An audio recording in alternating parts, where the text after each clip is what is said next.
Alo, Trà Vinh xin chào các bạn. Hôm nay thì mình chia sẻ cái món chè trôi nước nha. Một trong những món chè ngon được làm từ bột nếp với lớp bột thì mềm dẻo, kết hợp ở bên trong là nhân đậu xanh, thơm béo bùi.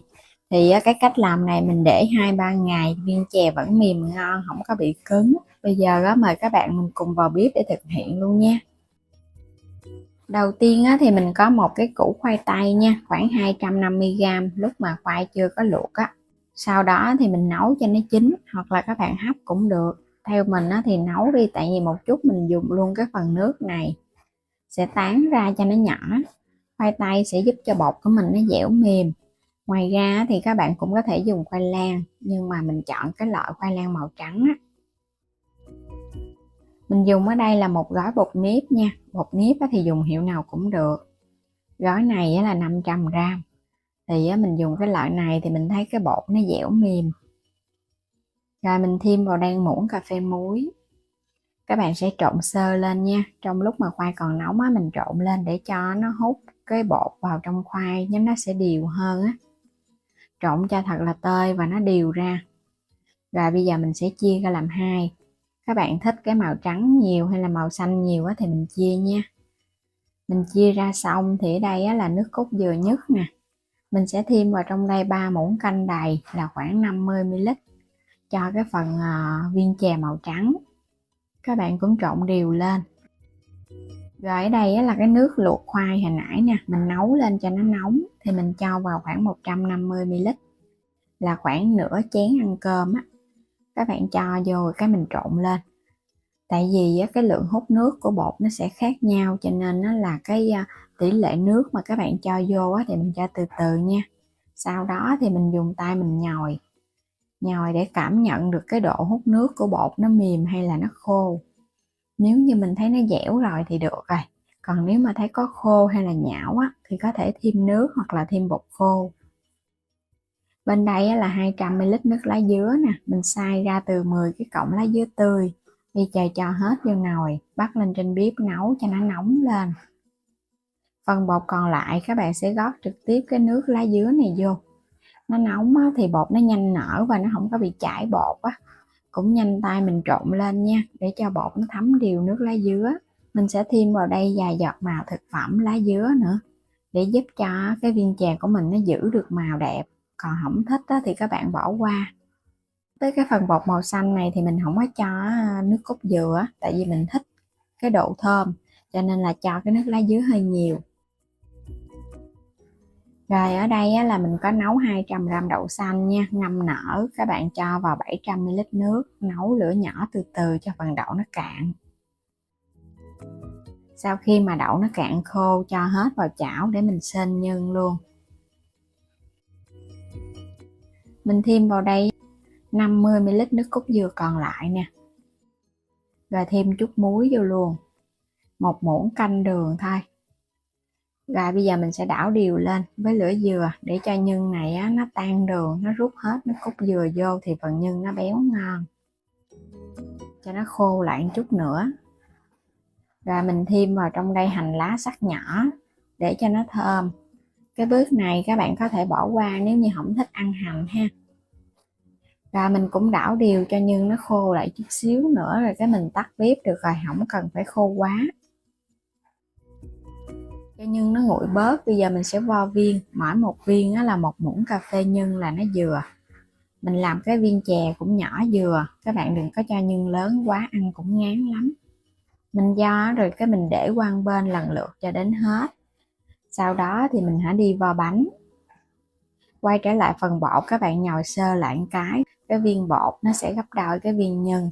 Túm cho nó đều lại, cho nó áp sát vào phần nhân thì phần bột và nhân nó sẽ đều. Mình vo tròn lại, nhớ phủ vào trong tay chút xíu dầu ăn để chống dính. Còn viên ỉ thì các bạn vo tròn thôi. Thích có thêm đậu phộng thì mình cho thêm đậu phộng vào giữa, cái vo tròn lại cái viên ỉ bột không. Màu lá dứa cũng vậy luôn. Cái lớp lá dứa thì mình cho chút xíu dầu ăn vô, tại vì ở trong cái lớp lá dứa này không có nước cốt dừa đó, nó không có cái độ bóng. Mình thêm chút dầu ăn mình vo cho nó bóng lại. Làm lần lượt cho đến hết bột luôn nha. Tổng cộng mình làm được 40 viên chè và cùng với một số cái viên ỉ nhỏ nhỏ vậy nè. Ỉ thì các bạn làm cái phần bột còn dư mình cứ làm ỉ hết luôn. Rồi bây giờ bắt nước sôi lên. Các bạn cho vào trong nước sôi chút xíu dầu ăn ha. Mình luộc để cho cái viên chè của mình nó bóng và cũng như là nó không có bị dính vào nhau đó. Thả vô từ từ vậy nè. Nước thì nó sôi bùng thì mình hãy thả chè vô. Chè của mình nó không bị rã. Và mình đảo nhẹ như này để cho cái phần chè của mình nó tròn nha. Cái nước nó sẽ làm cho viên chè của mình nó tròn hơn nữa đó. Và vẫn để ở đây mình luộc cho cái viên chè của mình nó chín. Luộc đến khi nào mình thấy nó nổi lên á là mình vớt lên để qua một bên, ngâm thêm chút xíu nước cho nó đừng có bị dính nha.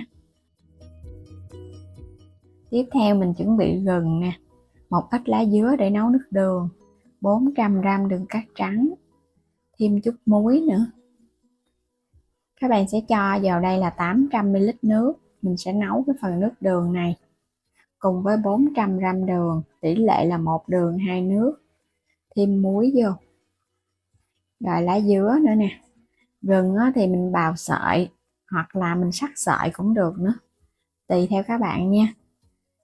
Rồi mình nấu cho đường này nó tan ra hết, nước nó cũng sôi lên nhẹ nhẹ. Thì sau đó mình hãy vớt chè mình thả vô. Các bạn vớt lên rồi cái cho nó ráo nước mình hãy thả vô trong nồi nước ha. Để chúng ta nó còn nước thì nó không ngon. Rồi mình cũng để yên và mình nấu. Nhớ xoay vậy nè, để cho viên chè của mình nó thấm đều nước đường Lúc này đường của mình nó sẽ lên bọt. Các bạn sẽ hớt cái phần bọt này để cho nước đường nó trong. Và mình để qua ngày nó không có bị lờn nước nó trong vắt luôn Chè mình nấu sôi 5 phút là được rồi ha, mình tắt bếp. Vậy là chè của mình đã hoàn thành rồi đó. Nhìn cái viên chè bóng ngon nè. Đó, các bạn nhìn hấp dẫn quá ha. Mình vo cái viên chè nó vừa vừa vậy nè thì nhìn nó ngon và mình ăn nó cũng không ngán nữa. Các bạn đừng có làm cái viên chè lớn quá ăn không ngon. Chè này thì mình ăn nóng hay là ăn nguội gì cũng ngon hết. Một món chè dân dã từ bột nếp, làm đơn giản, nhanh gọn, có chút xíu thôi với nửa ký bột mà mình làm ra được tới 40 viên chè cùng với một số viên ỉ. Khi ăn thì mình cho lên một ít mè rang vàng và thêm một chút xíu đậu phộng rang nữa cho nó thơm. Ở trong chè mình đã có nước cốt dừa nên mình không có cần làm thêm nước cốt dừa ăn riêng. Chè này nếu mà mình ăn trong ngày không hết, cứ để yên qua ngày hôm sau chỉ cần hâm nóng lại là các bạn ăn ngon luôn, không có sợ bị cứng gì hết trơn. Bây giờ thì mình chúc các bạn ngon miệng với món chè đơn giản này nha. Đừng quên đăng ký kênh Alo Trà Vinh và Alo Trà Vinh 2 ủng hộ mình. Xin chào tạm biệt, hẹn gặp lại các bạn ở những video tiếp theo.